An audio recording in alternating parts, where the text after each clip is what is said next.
Pay with credits on the Temu app. Follow these steps. Open the Temu app. Launch the Temu app on your smartphone and log into your account.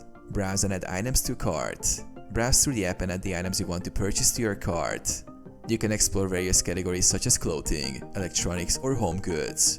Go to cart. Once you have selected all the items you want, tap on the cart icon in the app. This will take you to your shopping cart where you can review your selected items. Proceed to checkout. Tap on the Proceed to Checkout button to begin the payment process. You'll be prompted to enter your shipping details if you haven't already done so. Choose Payment Method.